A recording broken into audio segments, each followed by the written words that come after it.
नमस्कार, मैं रचना शर्मा चढ़ती कला टाइम टीवी देख रहे सभी दर्शकों का स्वागत करती हूं। आप देख रहे हैं हरियाणा के समाचारों की शुरुआत से पहले एक नजर आज की मुख्य सुर्खियों पर।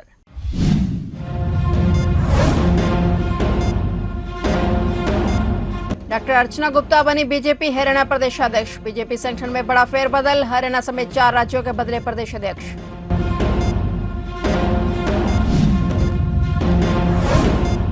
करनाल में आज बागवानी से संबंधित राष्ट्रीय सम्मेलन, सीएम नायब सिंह सैनी ने राष्ट्रीय सम्मेलन में की शिरकत। हरियाणा ने हरित क्रांति में किया देश का नेतृत्व।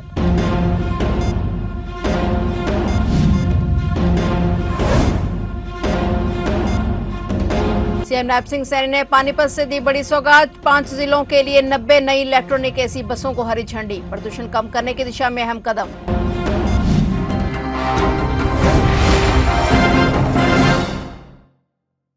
और अब समाचार विस्तार से।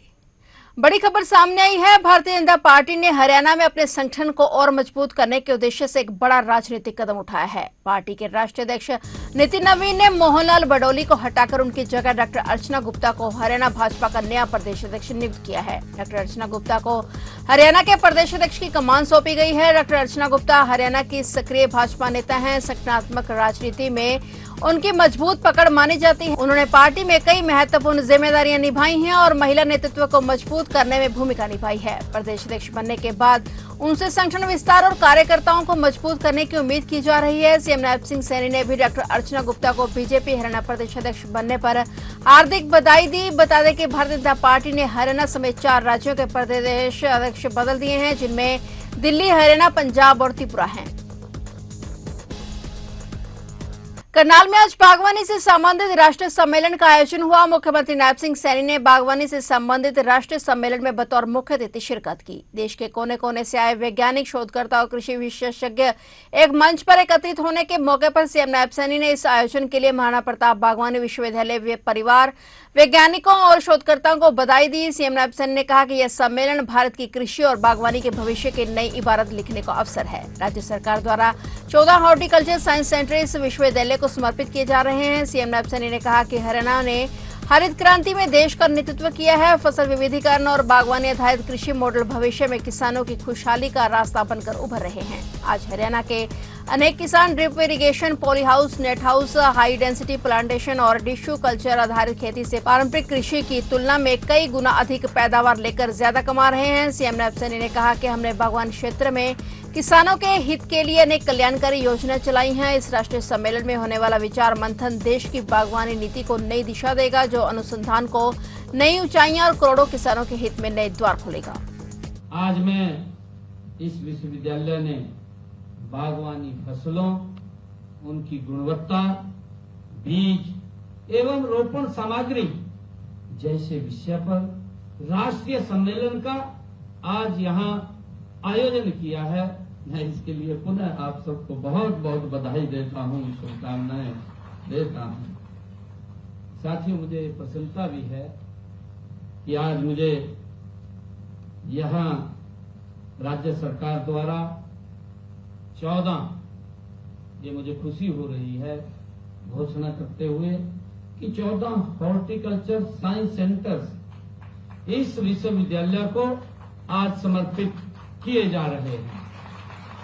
साथियों, ये केंद्र ये किसानों तक नवीनतम तकनीकों व गुणवत्ता युक्त पौध सामग्री साथियों पहुंचाने और वैज्ञानिक परामर्श देने में महत्वपूर्ण भूमिका ये एक्सीलेंस सेंटर अपनी भूमिका निभाएंगे। साथियों, मुझे पूरा विश्वास है कि यह विश्वविद्यालय, ये केंद्र और किसानों के बीच ये मजबूत सेतु का काम करेंगे। साथियों, हमारे देश के यशस्वी प्रधानमंत्री आदरणीय नरेंद्र मोदी जी ने समस्त राष्ट्र के समक्ष विकसित भारत 2047 का एक महान संकल्प आदरणीय नरेंद्र मोदी जी ने रखा है। साथियों, यह संकल्प ये केवल आर्थिक विकास का नहीं है, ये आत्मनिर्भर कृषि का संकल्प है। साथियों, पोषण, सुरक्षा का ये संकल्प है, साथियों वैज्ञानिक नवाचार का ये संकल्प है, साथियों करोड़ों किसानों की समृद्धि का ये संकल्प है। प्रदूषण कम करने की दिशा में हरियाणा सरकार ने अहम कदम उठाया है। मुख्यमंत्री नैब सिंह सैनी आज पानीपत पहुंचे, जहां से सीएम नैब सैनी ने पानीपत समेत 5 जिलों के लिए 90 नई इलेक्ट्रिक एसी बसों को हरी झंडी दिखाई है। सार्वजनिक परिवहन को बड़ा विस्तार देते हुए सीएम नैब सैनी ने 90 नई इलेक्ट्रिक एसी बसों को हरी झंडी दिखाकर रवाना किया। इस दौरान मुख्यमंत्री नैब सिंह सैनी ने आधुनिक ई डिपो का भी उद्घाटन किया। इससे न सिर्फ सस्ता और पर्यावरणीय अनुकूल विकल्प मिलेगा, बल्कि ग्रीन मोबिलिटी योजना को भी बढ़ावा मिलेगा।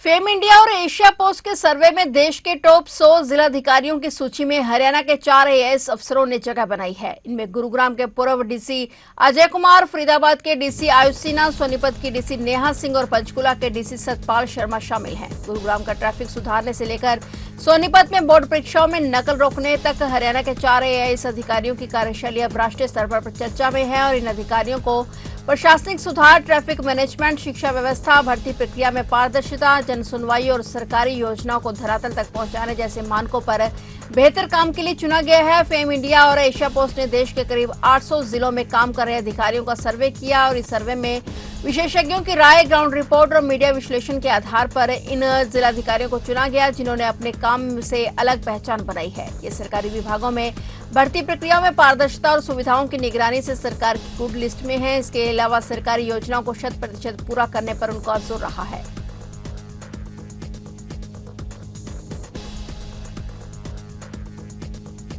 पारिवारिक मजबूरियों के चलते नौकरी से इस्तीफा देने वाले कर्मचारी को केवल तकनीकी आधार पर पेंशन और अन्य सेवानिवृत्त लाभों से वंचित करने को पंजाब हरियाणा हाईकोर्ट ने गलत करार दिया है। अदालत ने 13 वर्ष की सेवा के अनुपात में पेंशन, डेथ कम रिटायरमेंट, ग्रेजुएटी और सेवानिवृत्ति से जुड़े अन्य लाभ देने के आदेश जारी किए हैं। जस्टिस कुलदीप तिवारी ने अपने आदेश में कहा कि याचिकाकर्ता पंकज मेहता ने अदालत में स्टेनोटाइपिस्ट के तौर पर 13 वर्ष तक सेवा दी और उनके खिलाफ कोई भी विभागीय कार्रवाई शुरू नहीं हुई। ऐसे में अदालत अत्यधिक तकनीकी दृष्टिकोण अपनाने की बजाय व्यावहारिक दृष्टिकोण अपनाने के लिए बाध्य है। मेहता को सितंबर 1999 में जिला एवं सत्र न्यायाधीश की ओर से नियमित पद पर स्टेनोटाइपिस्ट नियुक्त किया गया था और 2012 में उन्हें 1 महीने का वेतन जमा करवाते हुए इस्तीफा दे दिया। इसे 3 अक्टूबर 2012 को स्वीकार कर लिया गया। 6 वर्ष बाद अगस्त 2018 में उन्होंने अनुपातिक पेंशन और अन्य रिटायरमेंट लाभों की मांग करते हुए आवेदन दिया, लेकिन उनका दावा खारिज कर दिया गया। फिर उन्होंने हाई कोर्ट का दरवाजा खटखटाया।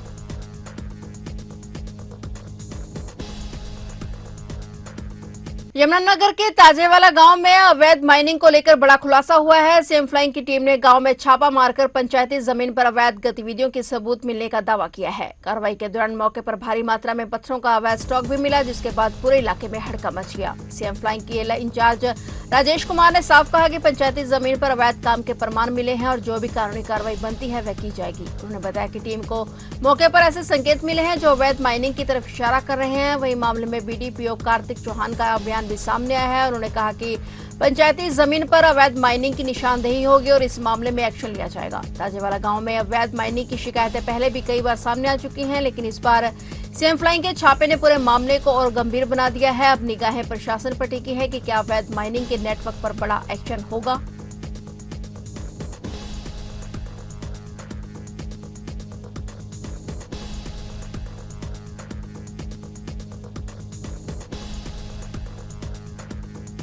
तरावड़ी के मेन बाजार में स्थित खुराना सुपर स्टोर में अज्ञात चोरों ने बड़ी वारदात को अंजाम दिया। चोर तीसरी मंजिल के रास्ते दुकान में दाखिल हुए और ऊपर का दरवाजा तोड़कर सीधे अंदर पहुंच गए। इसके बाद चोरों ने दुकान के गल्ले में रखी करीब 1.5 लाख रुपए की नकदी पर हाथ साफ कर दिया और मौके से फरार हो गए। सुबह जब दुकान मालिक हिमांशु खुराना मौके पर पहुंचे तो गल्ला खुला पड़ा था और पूरा सामान बिखरा हुआ मिला, जिससे चोरी की पुष्टि हुई।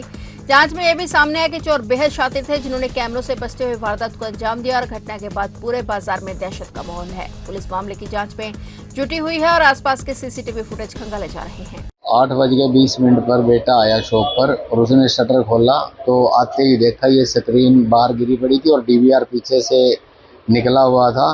तो पहले तो इसने सोचा कि चूहों ने किया है, लेकिन आया तो सभी दराजें खुली हुई थी।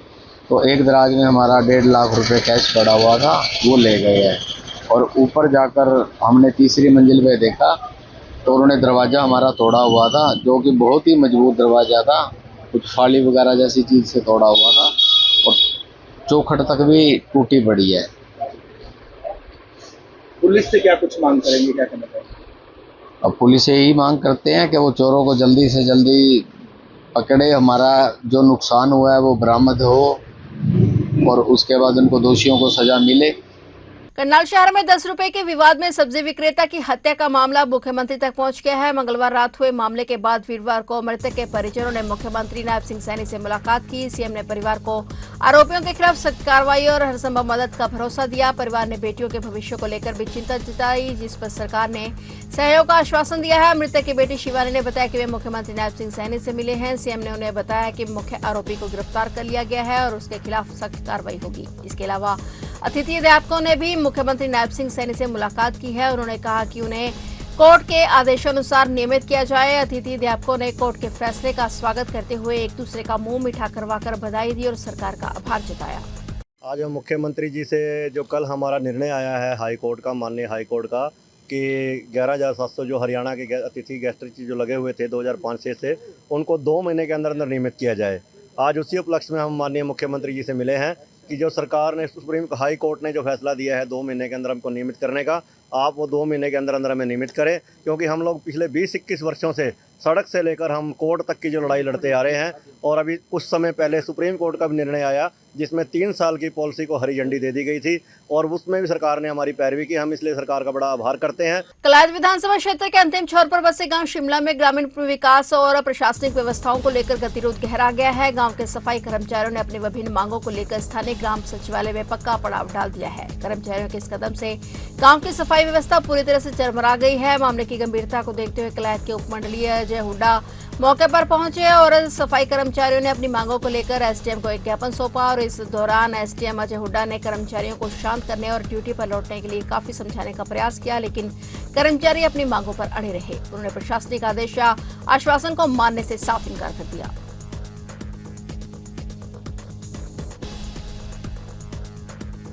ईद उल अजहा का पावन पर्व कालका में भी बड़े हर्षोल्लास के साथ मनाया गया। सुबह के समय ईदगाह में बड़ी संख्या में मुस्लिम समुदाय के लोगों ने एकत्रित होकर ईद उल अजहा की नमाज अदा की। इस अवसर पर जामा मस्जिद कालका के इमाम कमाल हाफिज नदवी ने नमाज अदा करवाई और सभी के लिए अमन, शांति, तरक्की और खुशहाली की दुआ की। नमाज के बाद लोगों ने एक दूसरे को गले लगाकर ईद की मुबारकबाद दी और भाईचारे का संदेश दिया।